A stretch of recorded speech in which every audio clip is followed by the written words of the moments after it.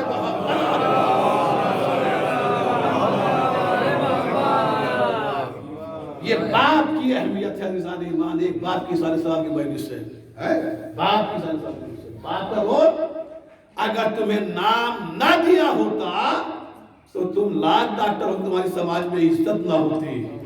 اگر باپ نے نام نہ دیا ہوتا تم لاکھ پروفیسر ہوتے، تمہاری عزت نہ ہوتی۔ لیا ہر ایک مریم کی اولاد نہیں بن سکتا، صرف مریم کو عیسیٰ کو یہ شرف حاصل ہے کہ بغیر باپ کے وہ نام کما رہا ہے۔ دنیا کا کوئی انسان نہیں جو بغیر باپ کے آگے بڑھ جائے۔ تو اس سے بڑا باپ کا احسان کیا ہو سکتا ہے؟ تمہیں نام دے کر کے قابل عزت بنا دیا اور اس لائق بنا جو سماج میں عزت سے رہ سکو ہے۔ اور جب بات ماننے کی آ رہی ہے تو یہ تلقین پہ کیا ہے؟ تلقین میں جب آپ نام لکھتے ہیں تو کس کا نام ہے؟ لکھیے کسی دوسرے کا نام۔ کہا کہ میاں مجبوری ہماری یہ ہے کہ یہاں پر بھی باپ کا نام ضروری ہے۔ اگر دنیاوی سرٹیفکیٹ ہو تب بھی باپ کا نام ضروری، اور جب آخرت کی طرف جاؤ تب بھی باپ کا نام ضروری ہے۔ بغیر باپ کے نہ دنیا کے اندر کامیاب ہو نہ آخرت میں کامیاب ہو۔ سلامات پڑھے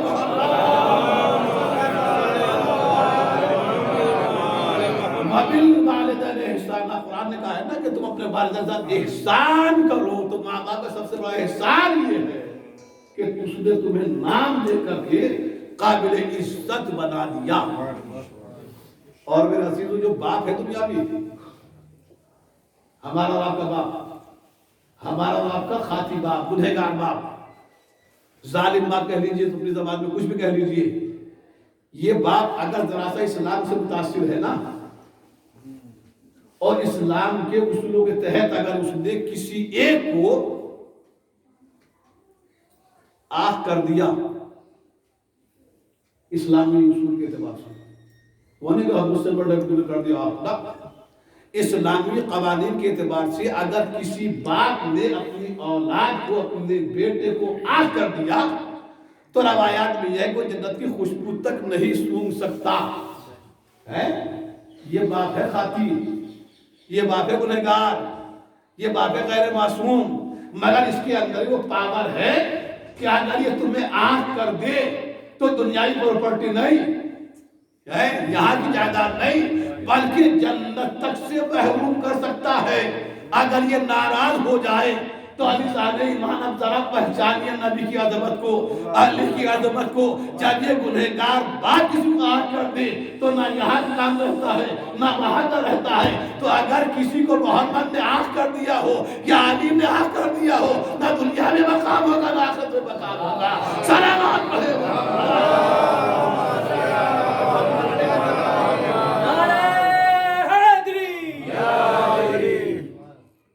یہ ہے باپ کی عظمت، باپ کی عظمت۔ اگر باپ آنکھ کر دے تو دنیا سے بھی گیا اور آخرت سے بھی گیا۔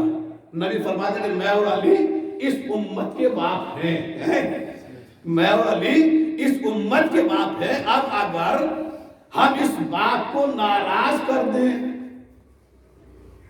تو دنیا سے پراپرٹی بھی گئی، آخرت میں جنت بھی گئی. اور اگر ہم نبی یا علی کو ناراض کر دیں تو بتاؤ ہمارے پاس بچتا کیا ہے؟ کہا کہ یا نبی کے ماننے والے تو بہت زیادہ ہیں. پیغمبر نے کہا کہ میں اور علی اس امت کے باپ ہے.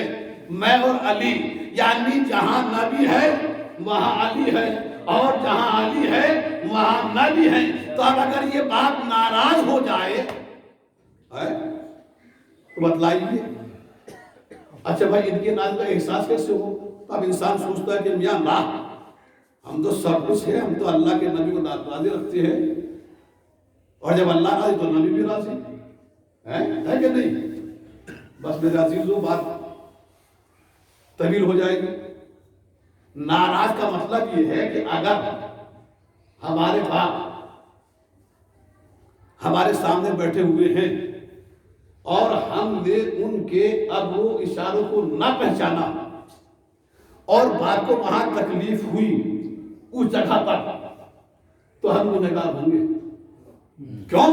کہا کہ ہم نے اپنے باپ کے اشاروں کو نہ پہچانا. تو ہے نا اشارات کی زبان سمجھنا چاہیے کہ باپ نے اشاروں میں کیا کہا. بہت سے بڑے بڑے کام ہدایت کرتے ہیں اشاروں میں، ہوتا نہیں ہوتے ہیں. تو اگر ہم نے باپ کے اشارے کو نہ سمجھا اور باپ ناراض ہو تو ہم گنہگار ہوں گے. ہے کہ نہیں ہے؟ یہ ہے وہ باپ جو ہمارا اور آپ کا باپ گنہگار باپ ہے. اگر ہم اس کے اشارے کو نہ سمجھے اور ایک بات ہمارے باپ نے ہم سے کہا کہ میاں یہ کام کرو اور ہم نے نہ کیا تو بتلائیے باپ ناراض ہوگا یا راضی ہوگا؟ کہا کہ اگر باپ کے حکم کی خلاف ورزی کرے تو باپ ناراض ہوں گے. یہ ساری وہ باتیں ہیں جو ہمارے آپ کے درمیان مبتلا پہ ہی ہیں. یعنی اگر باپ نے فلاں کام کے لیے کہا اور ہم نے نہ کیا تو باپ ناراض ہوگا. اگر فلاں باتیں ہم نے نہ مانی تو باپ ناراض ہوگا. اسی طریقے سے محمد نے جو کہا پر جس نے نہ کیا تو محمد ناراض ہوں گے یا ہم سے راضی ہوں گے. اس کام کے لیے علی نے کہا، اگر ہم نے اس کام کو انجام نہ دیا تو علی ہم سے ناراض ہوں گے یا راضی رہیں گے. اب انسان خود ہی سوچ لے کہ علی نے غیبت کے لیے منع کیا کہ نہیں کیا. اگر علی نے غیبت کے لیے منع کیا ہے اور ہم نے یہ غیبت پائی جا رہی ہے تو علی ہم سے ناراض تو ہوں گے، راضی نہیں ہو سکتے. محمد ہم سے ناراض ہوں گے، راضی نہیں ہو سکتے. اس کا مطلب یہ ہوا کہ انسان صحیح زندگی کا گزارنا چاہتا ہے تو آل محمد کے اشارات کو سمجھے، ان کے مقصد کو سمجھے. یہی